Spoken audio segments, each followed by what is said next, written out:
ఇప్పుడే country delight యాప్ని download చేసుకోండి. Download the country delight app now.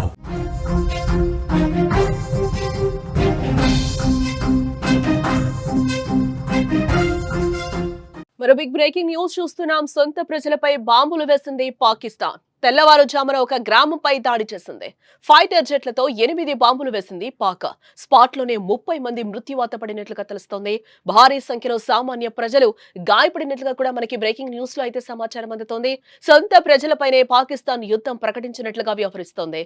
ఉగ్రవాదాన్ని కట్టడి చేయాలంటూ పాకిస్తాన్ ఎయిర్ ఫోర్స్ చేసిన దాడిలో అమాయకుల ప్రాణాలు గాల్లో కలిసిపోయాయి. ఈ రోజు తెల్లవారుజామున ఒక గ్రామంపై పాక్ యుద్ధ విమానాలు చేసిన దాడిలో కనీసం 30 మంది మరణించుంటారు. వారిలో చాలా మంది పిల్లలు, మహిళలే ఉన్నారు. భారీ సంఖ్యలో ప్రజలు గాయపడినట్లుగా కూడా స్థానిక మీడియాలో వార్తలైతే వస్తున్నాయి. ప్రస్తుతం ఖైబర్ పఖ్తూన్ఖ్వా ప్రాంతం శవాల దిబ్బగా కనిపిస్తోంది. ఈ రోజు తెల్లవారుజామున 2 గంటల సమయంలో పాకిస్తాన్ వాయుసేన యుద్ధ విమానాలు మాత్రం ద్వారా గ్రామంపై బాంబుల వర్షం కురిపించాయి. ఫైటర్ జెట్లు LS-6 రకానికి చెందిన 8 బాంబులను ప్రజలపై జారవిడిచినట్లుగా తెలుస్తోంది.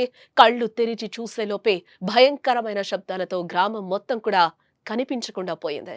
ఎక్కడ చూసినా మంటలు, పొగ, ఆర్తనాదాలు. విజువల్లో కూడా మనం చూడొచ్చు. ఖైబర్ పఖ్తూన్ఖ్వా ప్రాంతం అంతా కూడా ఏ విధంగా పొగతో అలుముకుందో కూడా మనకి కనిపిస్తోంది. ఈ దాడిలో సుమారుగా 30 మంది ప్రాణాలు కోల్పోయినట్లుగా కూడా స్థానిక మీడియా సంస్థలు అయితే చెప్తున్నాయి. ఈ సంఖ్య ఇంకా పెరిగే అవకాశం లేకపోలేదు అని కూడా అక్కడున్న కొన్ని వర్గాలు అయితే చెప్తున్న పరిస్థితులు కనిపిస్తున్నాయి.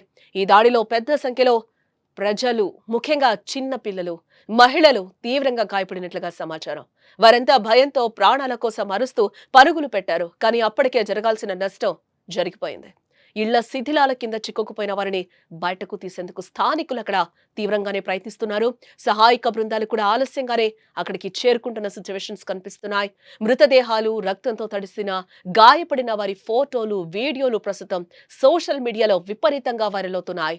ఈ దాడిపై పాకిస్తాన్ ప్రభుత్వం ఇప్పటి వరకు కూడా అధికారికంగా స్పందించలేదు.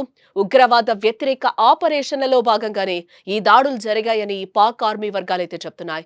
ఇలా పాకిస్తాన్ లో ఉగ్రదాడులు, అంతర్గత కల్లోలాలు కొత్తేం కాదు. ఈ ఏడాది జనవరిలో ఉగ్రదాడులు అంతకు ముందు నెలతో పోలిస్తే ఏకంగా 42% పెరిగాయని Pak institute for conflict studies and security studies నివేదిక అయితే వెల్లడించింది. బలోచిస్తాన్ తర్వాత అత్యధికంగా ఉగ్ర దాడులు జరిగేది ఈ ఖైబర్ పఖ్తూన్ఖ్వా ప్రావిన్స్ లోనే.